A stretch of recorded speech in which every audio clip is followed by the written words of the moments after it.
Yes, read the first question. The energy stored in inductor of self inductance L. Self inductance is given L Henry, carrying a current of I ampere. Current is given, energy निकालना है E या फिर U represent करते हैं हम उसको. It is nothing but half L I का square. तो it is energy stored in inductor E equal to U equal to half L I square. Okay, so it is option B, half Li square.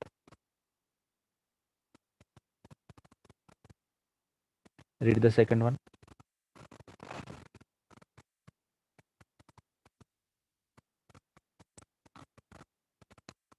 By a change of current from 5 ampere to 10 ampere. So I1 5 है, I2 10 है. कितने time में हुआ ये सब?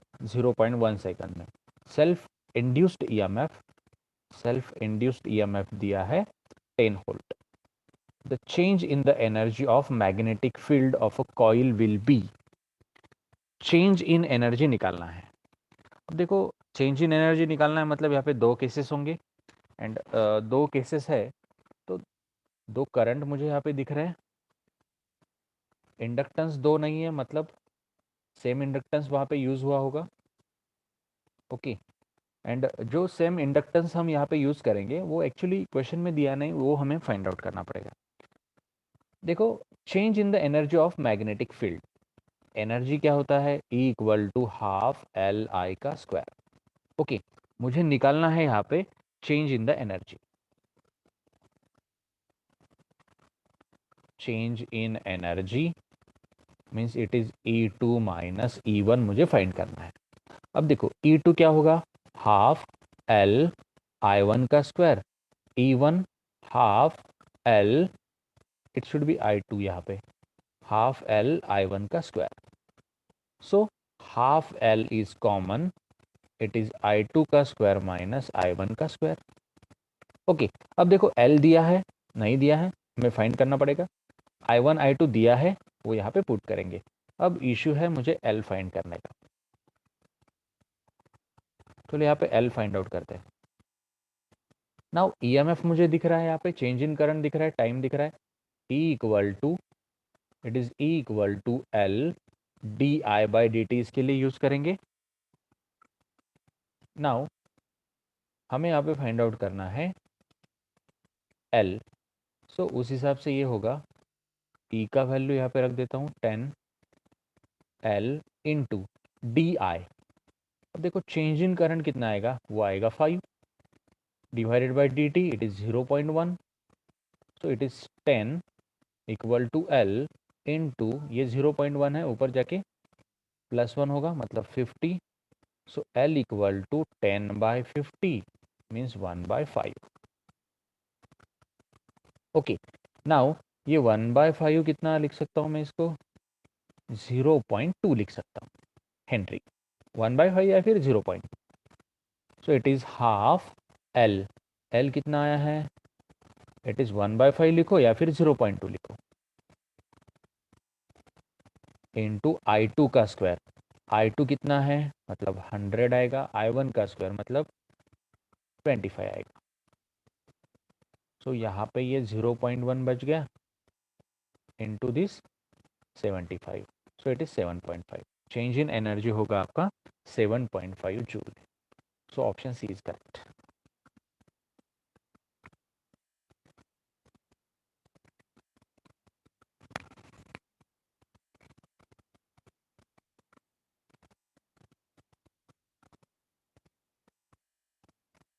Read the next one.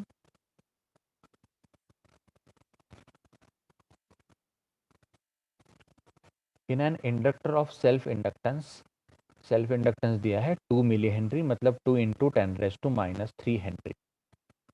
Current changes with time according to the relation. एक relation मुझे यहाँ पे दिया है. नाउ क्या रिलेशन है? I equal to T square I e⁻⁻t.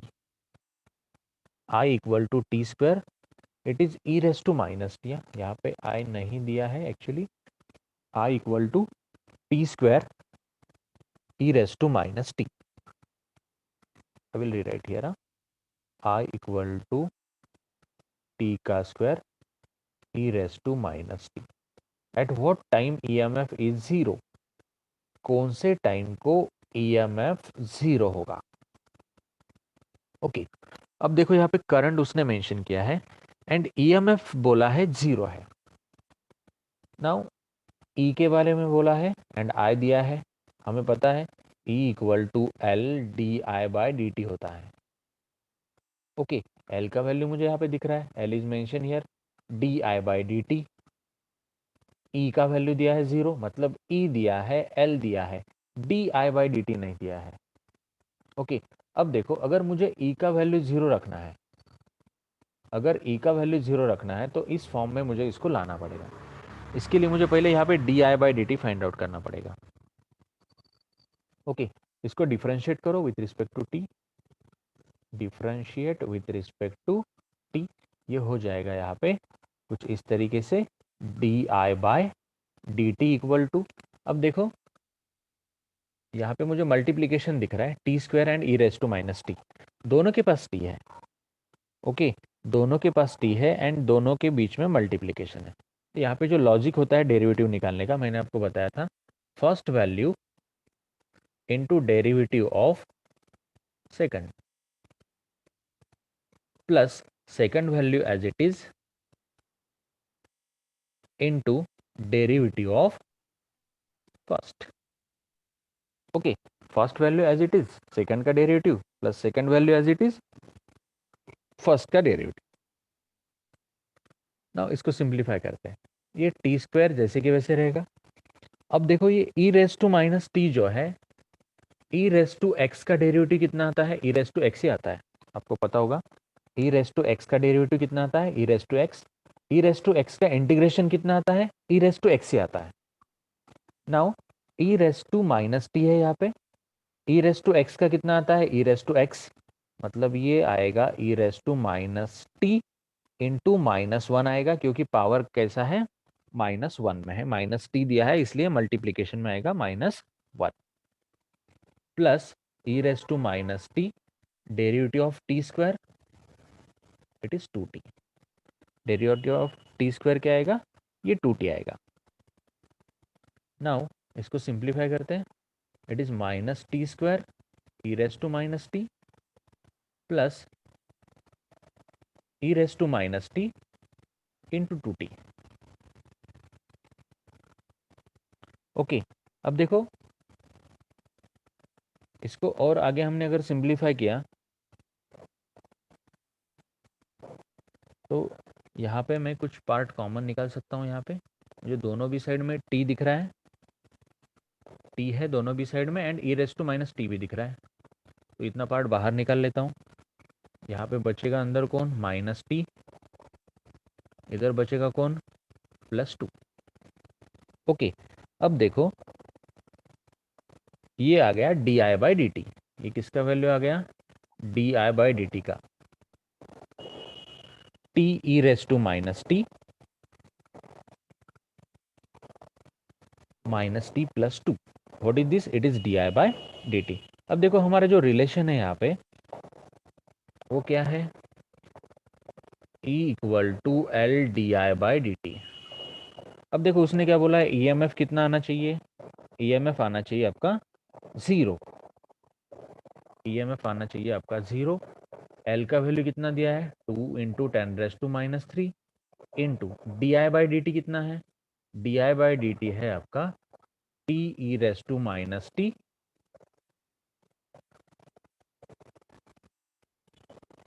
Minus T plus 2. अब देखो ये पूरा टर्म 0 करने के लिए टाइम कितना होना चाहिए? क्योंकि मुझे टाइम पूछा है इसने. ये पूरा टर्म अगर आपको 0 करना है तो आपको क्या करना पड़ेगा? यहाँ पे जो टाइम दिख रहा है मुझे, देखो ये टर्म इस इक्वेशन को पूरा 0 कर सकता है. देखो ये पूरा term L into this particular value, ये पूरा वैल्यू क्या होना चाहिए? इक्वल टू 0 होना चाहिए. इसके लिए मुझे इस t का वैल्यू क्या रखना पड़ेगा? t का वैल्यू रखना पड़ेगा मुझे प्लस 2. अगर t का वैल्यू मैंने यहाँ पे प्लस 2 रखा तो ये पूरा टर्म कितना हो जाएगा? 0 हो जाएगा. -2 + 2 0, एंड 0 इसके साथ मल्टीप्लीकेशन में सबके साथ, तब जाके हमारा ईएमएफ कैसा हो जाएगा, 0 हो जाएगा. Okay, so read all the steps.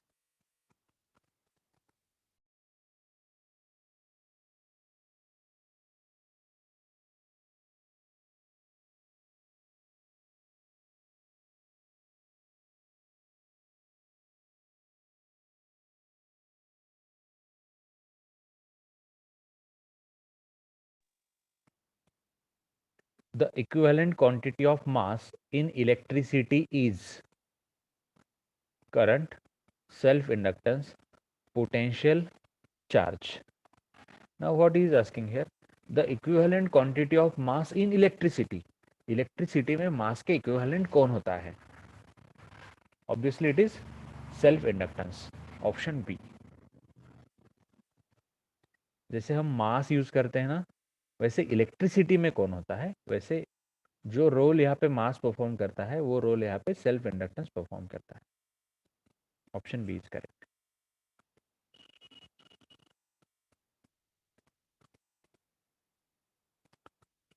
Two coils of self inductance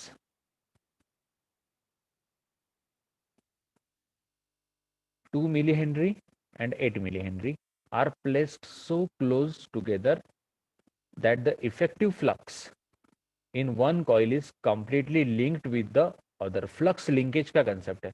The mutual inductance between these two coils is. अब देखो यहाँ पे अगर आपने क्वेश्चन पढ़ा तो आपको यहाँ पे समझ में आएगा, it is related with coupling. Okay, दो कॉइल्स बोला है, close together, effective flux, completely linked with each other like this. Okay, तो this concept is related with coupling.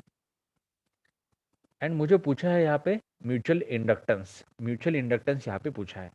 Now this m equal to k under root L1 plus L2. अब देखो यहाँ पे concept क्या है, it should be L1 L2.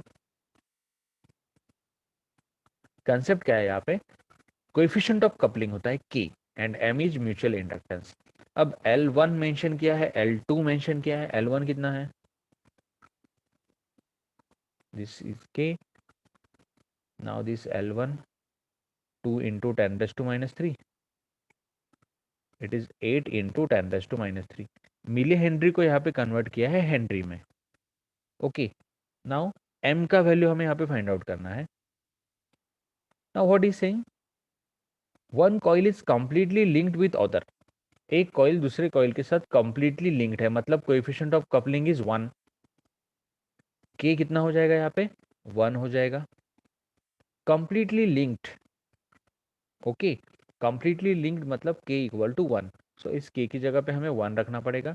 So it will become m equal to, now इसको बस simplify कर दो, 2 into 8 16 हो गया.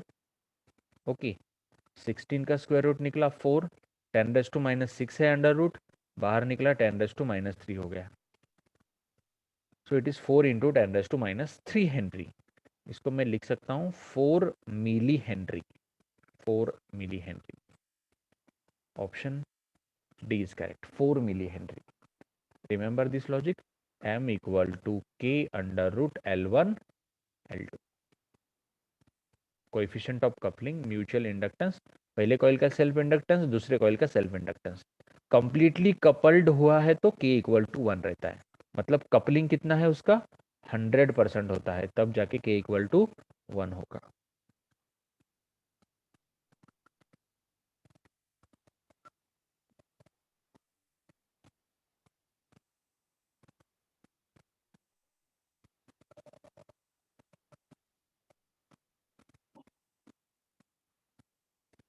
When the plane of the armature of AC generator, AC generator का क्वेश्चन है, when the plane of armature of AC generator is parallel to the field in which it is rotating.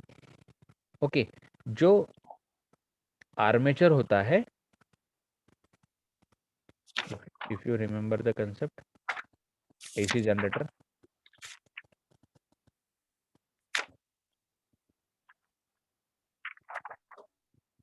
Yes, जो armature होता है यहाँ पे घूमने वाला. Now the armature of the when the plane of armature of AC generator is parallel to the field in which it is rotating, तब क्या होगा. पैरेलल बोल रहा है वो. आर्मेचर कैसा है, फील्ड को पैरेलल है. नाउ अगर आर्मेचर फील्ड को पैरेलल हुआ तो यहाँ पे देखो जो फ्लक्स का फॉर्मूला होता है, flux equal to N A B cos of theta. Okay, flux equal to N A B cos of theta. Now यहाँ पे ईएमएफ का अगर रिलेशन आपने देखा तो E equal to E zero sine omega t होता है. E equal to E zero sine theta या फिर ओमेगा टी. नाउ अब देखो यहाँ पे उसने क्या बोला है कि वहाँ पे मैग्नीट्यूड ईएमएफ का मैक्सिमम होगा. उस केस में क्या होता है, जब पैरेलल होता है तब ईएमएफ का मैग्नीट्यूड उस केस में मैक्सिमम हो जाता है. सो अब ऑप्शन पढ़ो यहाँ पे.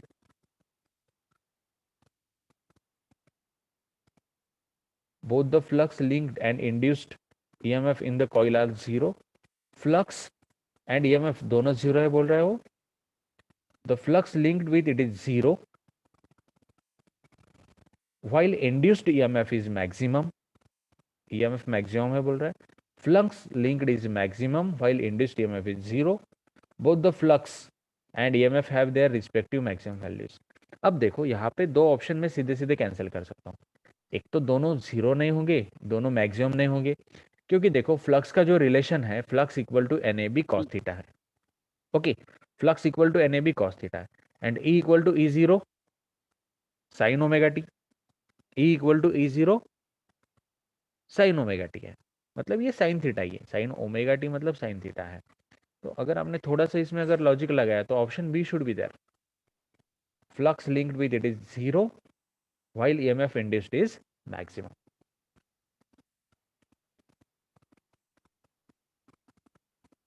सर सी इनದು नाही बेटा, ऍक्च्युली काय केलं त्याने याच्यामध्ये, when the plane of the armature of, इकडे अँगल किती येणार तुमचा, अँगल तुमचा 90 डिग्री येणार. आता बघा अँगल 90 डिग्री आला म्हणजे कॉस 90 तुमचा झिरो होणार. बघा याच्यामध्ये कन्फ्यूज कसं होतं, when the plane of armature of AC generator is parallel to the field. बघा तो प्लेन पॅरलल आहे. आर्मेचरचा जो प्लेन आहे ना तो पॅरलल आहे. म्हणजे मॅग्नेटिक फील्डमध्ये आणि जो कॉईल असतो, मॅग्नेटिक फील्ड असेल आणि जो कॉईल असेल ना, या दोघांमध्ये अँगल 90 डिग्री होतो त्या केसमध्ये. तुम्ही एकदा डायग्राम बघा याचा. एसी जनरेटरचा डायग्राम जर तुम्ही व्यवस्थित बघितला तर तुम्हाला कळेल की जेव्हा आर्मेचर जेव्हा पॅरलल होतो ना तर तेव्हा कॉईलचा प्लेन, आर्मेचर वेगळा कन्सेप्ट आहे, कॉईलचा प्लेन वेगळा कन्सेप्ट आहे. आर्मेचर पॅरलल झाला की कॉईलचा प्लेन परपेंडिक्युलर होतो. म्हणजे इथे थीटा तुमचा 90 डिग्री होणार आणि थीटा जर 90 झाला तर बघा कॉस 90 फ्लक्स किती होणार तुमचा डायरेक्टली झिरो आणि साइन 90 इकडे येणार म्हणजे ईएमएफ कसा होणार तुमचा मॅक्सिमम. म्हणून ऑप्शन बी हा करेक्ट असेल. Option C is not correct.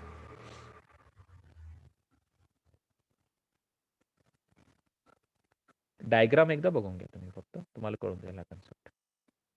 Go through the diagram.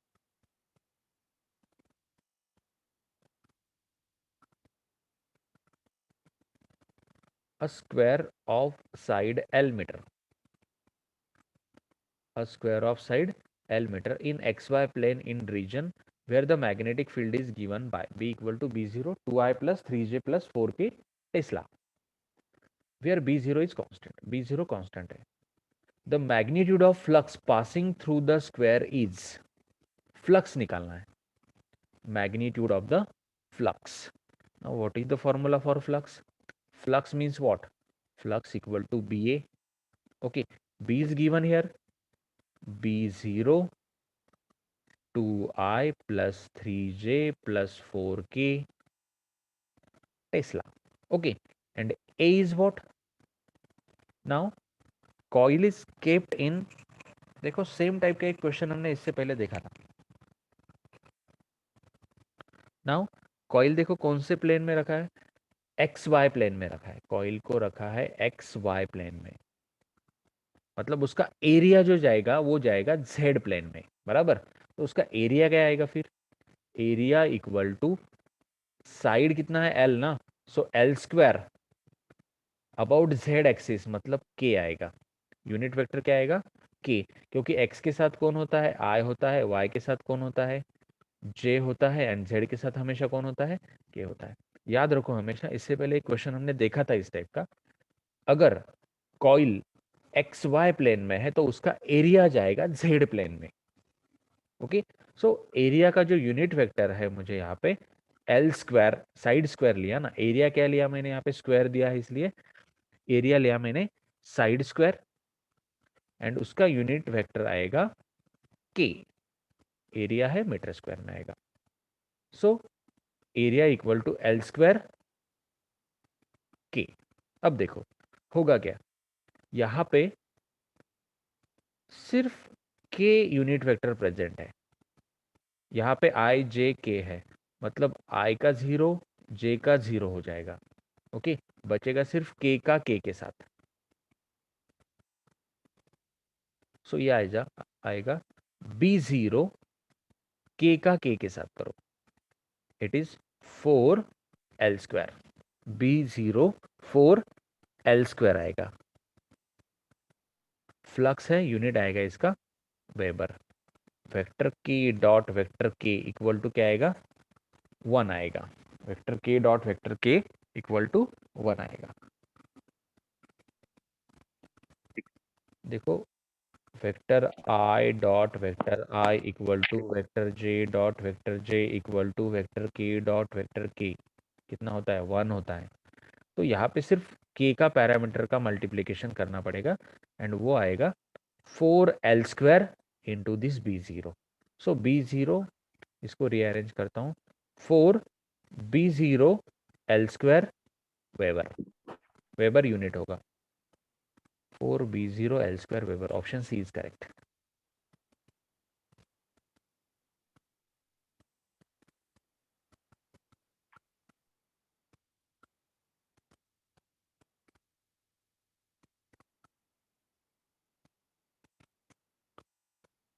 A cylindrical bar magnet is rotated about its axis as shown in figure।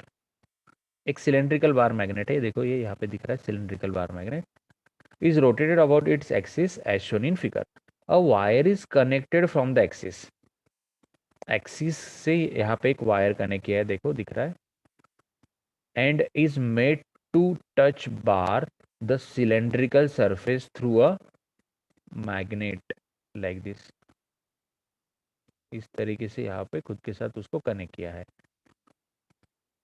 Then देखो एक बार मैग्नेट दिया है, वो खुद के उसका एंगुलर वेलोसिटी ओमेगा दिख रहा है, उसका एस पोल दिख रहा है, एन पोल दिख रहा है, उसका हमने एक्सिस के अबाउट एक कनेक्शन निकाला है, यहाँ पे मुझे एमीटर दिख रहा है एक, देखो रीडिंग लेने वाला, एंड उसको एन पोल से निकाल के इस साइड में वापस से कनेक्ट कर दिया, तो क्या होगा,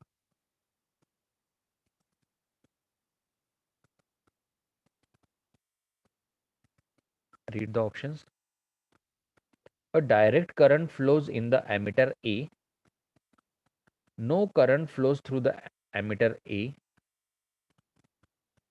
an alternating sinusoidal current flows through the emitter A with the time period t equal to 2 pi by omega। A time varying non-sinusoidal current flows through the emitter A। देखो यहाँ पे होता क्या है, फर्स्ट थिंग यहाँ पे याद रखो, magnetic flux, there will be no change in the magnetic flux.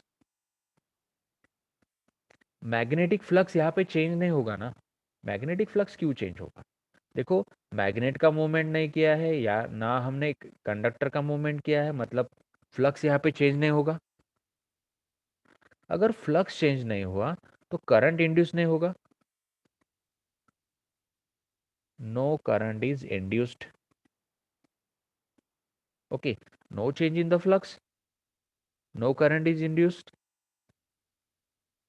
फिर एमीटर का डिफ्लेक्शन कैसे आएगा, एमीटर का डिफ्लेक्शन कितना आएगा 0 आएगा ना, मतलब करंट फ्लो जो हो रहा है यहाँ से कितना करंट फ्लो हो रहा है 0 करंट फ्लो हो रहा है, no current flows through the ammeter A. So option B is correct. देखो हुआ क्या है, यहाँ पे एक बार मैग्नेट उसने दिखाया है, this is some bar magnet. Now bar magnet खुद के अबाउट ही घूम रहा है ना, खुद के अबाउट घूम रहा है। अगर खुद के अबाउट घूम रहा है तो फील्ड थोड़ी चेंज होगा। देखो इसका अगर मैंने मूवमेंट किया to and fro like this, इसको कोई कंडक्टर से दूर लेके गया, पास लेके आया, दूर लेके गया, पास लेके आया, तब कंडक्टर का फ्लक्स चेंज होगा ना। या फिर कंडक्टर को मूव किया, दूर लेके गया, पास लेके आया, तब फ्लक्स चेंज होगा। अब देखो यहाँ पे खुद के अबाउट अगर मैग्नेट घूमेगा तो फ्लक्स चेंज नहीं होगा। फ्लक्स चेंज नहीं हुआ तो करंट इंड्यूस नहीं होगा, करंट इंड्यूस नहीं हुआ तो एमीटर रीडिंग कितना दिखाएगा, 0 दिखाएगा। There will be no change in the reading of ammeter. Current flow ही नहीं हो रहा है, इसलिए ऑप्शन ए भी करेक्ट है, रॉन्ग है।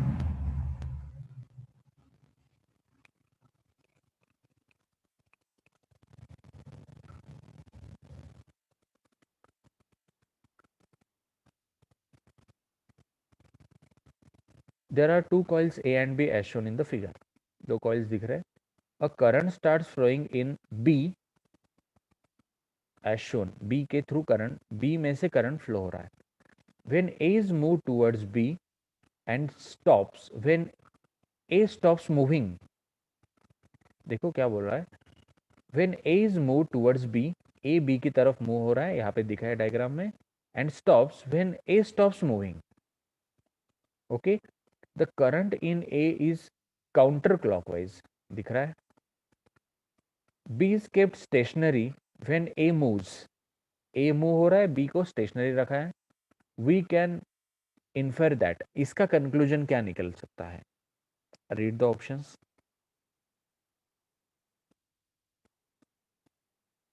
There is a constant current in the clockwise direction of A. There is a varying current in A. There is no current in A. There is constant current in counterclockwise direction in A. देखो ये जो coil ए है first वाला, इसमें से एक constant current flow हो रहा होगा। यहाँ पे constant current should flow through the coil a, क्योंकि उसमें से देखो आप क्वेश्चन रीड करो। नाउ ए के थ्रू एक कांस्टेंट करंट फ्लो हो रहा है, and now what he is saying, ये जो करंट फ्लो हो रहा है इट इज काउंटर क्लॉकवाइज।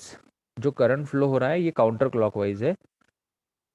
इसका रीजन क्या है? When A moves towards B, current induced in B is counter clockwise direction, and reason is what, we can say it is a Lenz law. इसका reason क्या है? Lenz law है।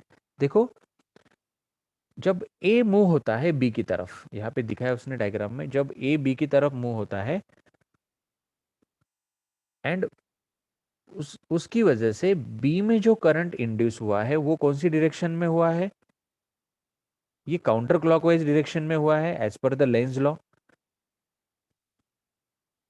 तो देखो जब ए इसके नजदीक आने की कोशिश करेगा तो बी क्या करेगा? उसको स्टॉप करने की कोशिश करेगा। ओके, तो देखो ये जो करंट है वही डायरेक्शन में इसके अंदर का भी करंट होगा। मतलब there is a constant current in the counter clockwise direction in a में भी काउंटर क्लॉकवाइज डायरेक्शन के ही हिसाब से करंट फ्लो होगा। देखो इसका रीजन क्या है, ये कॉइल इसके नजदीक आ रहा है और ये कॉइल स्टेशनरी है। अब जब कोई मैग्नेट, ये कॉइल कौन है? ये करंट कैरिंग कॉइल है ना, मतलब it behaves like a magnet. Current carrying coil behaves like a magnet. अगर एक मैग्नेट दूसरे मैग्नेट के या फिर कॉइल के नजदीक आने की कोशिश करता है तब क्या होता है, वो उसको दूर ढकेलने की कोशिश करता है। ओके, मतलब इसमें अगर रिपल्शन कब होगा दोनों में, इसमें काउंटर क्लॉकवाइज करंट है, इसमें भी काउंटर क्लॉकवाइज करंट है, तब जाके दोनों में क्या होगा? रिपल्शन होगा। अगर दोनों में करंट अपोजिट डायरेक्शन में है तो दोनों में अट्रैक्शन होगा। दोनों में करंट सेम डायरेक्शन में है तो रिपल्शन होगा। तो दोनों में रिपल्शन होना चाहिए यहाँ पे, इसलिए इसमें भी जो करंट तैयार होगा वो काउंटर क्लॉकवाइज तैयार होगा।